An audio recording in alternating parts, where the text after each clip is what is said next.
What's up guys, my name is Ace, and today I want to talk about the black market system in Black Ops 4. We got an update recently for PS4 that first off allows us to buy those contraband tiers, which is essentially like the battle pass system for Black Ops 4. And also they opened up a new area of the black market called special orders where we can directly purchase cosmetic items. Now so far the reaction in the community to these updates hasn't been very positive from what I've seen. And today I just wanted to go over exactly how everything works, as well as, more importantly I feel, share my opinions on this system in its current state. A big thing to keep in mind with this is they're still rolling out features. We still don't have access to Blackjack's shop, and there's probably some other features that will be coming to go alongside this system, but we don't have these features yet, so I can really only talk about the system in its current state. So let's first cover the addition of the special order system.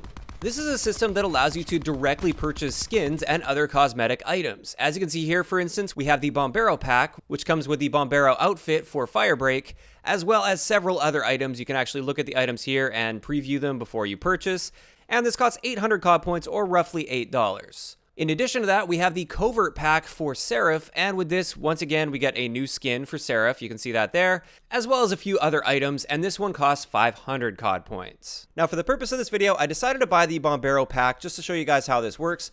Once you buy it, you don't actually get the items immediately. What it does is it adds them to your tiers. So I started at level 33, I'm currently level 33.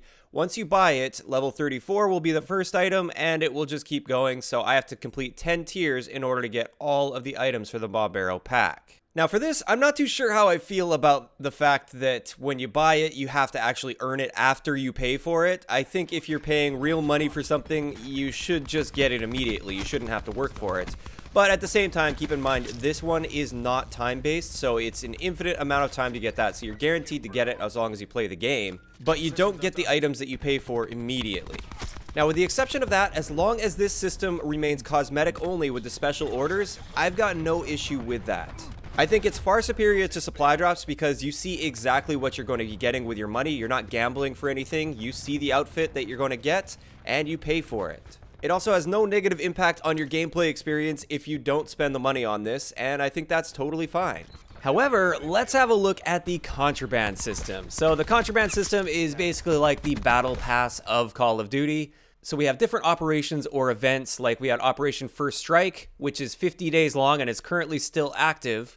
And with this, you have 50 days to level up your tiers. Every tier you get a different item, and the best items are obviously reserved for like tier 200, which is the highest tier for the season. And also we had a mini event that falls into this where it integrates with the same tier system, but you don't have to get as many tiers. The event was shorter, and we had the Halloween event. Now the big update recently, and one of the reasons I'm making this video, is we now have the ability to purchase tiers. Before this update, the only way to get tiers was through gameplay time.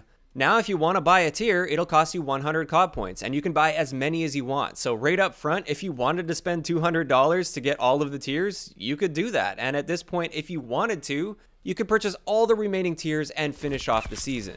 Now I don't really recommend that you do that, but it is possible to do.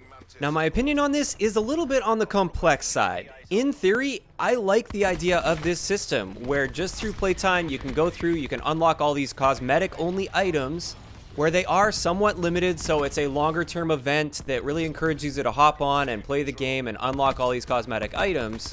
And the higher level you get, or the more time you invest within that event, the better items you get. It's not like supply drops where it's completely randomized and you might get some of the best items in your first supply drop, or you might never get some of the greatest items. You can actually see what you're working towards and see what you're going to get. I don't even have a problem with having the ability to purchase tiers. If you want to spend money, it's a great business move on their end. And for the people that have no problem spending money to get these cosmetic items first, that's fine by me, as long as we have that direct route to earn these items just through playing the game.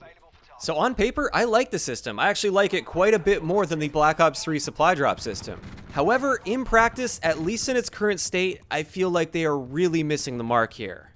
Now the first thing I don't like about this system in its current state is the leveling process appears to be determined 100% by playtime alone. There are no challenges or contracts or anything to boost your progression at all. There is no skill or specific kind of grinding involved whatsoever. It's simply play the game for a certain amount of time and you get a tier. this doesn't feel rewarding at all. It's just something that kind of happens in the background. It's not something you can focus on and think about to try and level these up faster. It's basically completely out of your control. You just play the game as much as possible. Which also leads to a very negative side effect in game, and that is people finding ways to cheat the system by AFKing or setting their controller up in a way that makes it so they don't get kicked for inactivity. And this just means you're going to run into those situations where you have teammates just spinning in circles in your spawn, not actually playing the game, and this takes away from the actual gameplay experience. So that's the first thing I really don't like about this system. I feel the best way forward would be to integrate this with some sort of daily orders or daily challenges that will allow you to earn these tiers more effectively. Still have it so the clock is running just by playing the game for the people that don't want to grind that, or maybe they don't really have the skill level to grind it as quickly as other players. But give some incentive for us to log in every day and complete those challenges so we get a boost to our tiers. This would keep you actively engaged in the process of leveling up these tiers, rather than just having it as something that happens in the background. So that's the first thing I'm not a fan of. The second thing is the current rate at which you level up through the tiers.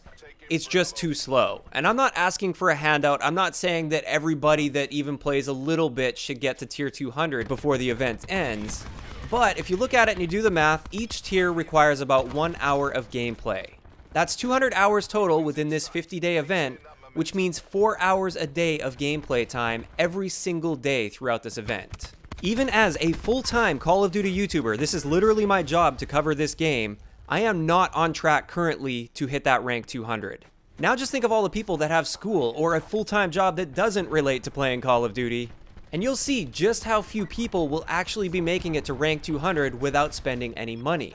4 hours a day is simply unrealistic for the average person that lives a balanced life. Yes, there are some people out there that grind this game with every spare moment that they have, and that's totally fine, but that is such a small percentage of the player population, and I don't feel these items should be that difficult to earn.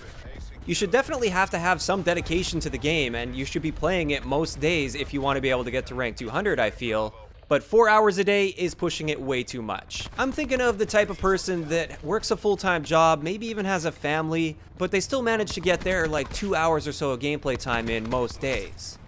I feel that type of person should at least get close to rank 200 by the end of the event, and then maybe if they want to finish off those ranks, they can spend 10 bucks or 20 bucks or something to finish off those tiers. But in its current state, with its current earn rate, that type of player will be lucky to get to rank 100, or halfway through the tiers for this event, and they would have to drop $100 if they wanted to finish those tiers off. I think that is completely unreasonable in its current state. So this actually brings it back to the first issue that I had with this. If they simply kept the same time played earn rate as they currently have, but on top of that they implemented a challenge system or a contracts or orders, whatever you want to call them, where every day you get a new set of challenges to complete, and when you complete these challenges they will allow you to complete the tiers faster, this would be a very welcome change for me. Not only would it be more engaging, it would get you to log in every single day to complete these challenges, you could actively work towards progressing these tiers. It would also make it so those highly sought after rewards are actually reasonably attainable for people that are playing the game pretty much every day. And those are the types of people I feel should be reaching rank 200. If you're playing the game pretty much every day for a couple hours, you should get to rank 200. If you're not, if you're a super casual player and you only play it a few times a week or something like that, then yeah, I'm sorry, you shouldn't be getting tier 200. And if anything, even looking at this from a business perspective on their end, I really feel they should be wanting these people with full-time jobs getting really close to rank 200 by the end of the season, because for those people, if they get close enough where they're like 10 levels away, for instance, from rank 200, but they're running out of time, those are the types of people that won't even think twice about dropping $10 to finish off those tiers. $100 for those people though, that's really starting to push it, and I don't think many of those types of people would be dropping $100 to finish off all the tiers. So I definitely think this needs tuning. I think right now it seems to be really targeted at the whales, the types of people that will spend ridiculous amounts of money to get cosmetics. If they change up the earn rate, I don't think you're going to miss out from these whales at all, because a lot of those types of people, they're going to be buying all the tiers from day one of those events, so they have those really highly sought after items well before anybody else does. I know there's a bunch of YouTubers and streamers, they will do exactly that. When a new event drops, they'll spend $200 in the blink of an eye so they can show off these new items. So really at this point, that's the main issue with this contraband system. It's got a lot of potential. It could work quite well, I feel, but they need to balance that earn rate. And I really feel they need to incorporate some sort of challenge system so that people will be actively engaged with leveling up the tiers. If they fix both of those things, I think this could be very successful for them. If they leave it as it is right now, I think it's going to be a complete flop. So overall, my opinion on the black market so far is it just needs work. It's got the potential. It could potentially work out. We have to wait and see what happens when we get Blackjack's shop as well, because it does appear that with that, we will likely be seeing supply drops or those reserves that you'll be able to purchase with CoD points, which I'm not a fan of that.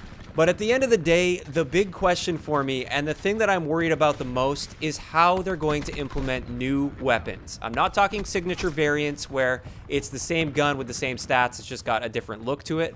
I'm talking about actual brand new weapons with different statistics. They will be coming at some point. How will they implement it into this system? That is my #1 concern, and unfortunately at this point, we have no idea how they're going to handle it. Of course, I'd like to know in the comment section below, what do you guys think about the black market system so far, with the tiers and everything like that? Also, what do you think about the recommendations that I have for improving that? Do you think that would make it a much better system? Or do you think it wouldn't be enough? If you enjoyed the video, a like rating is always appreciated, and don't forget to subscribe for more if you haven't already. I'll talk to you guys next time. Yeah.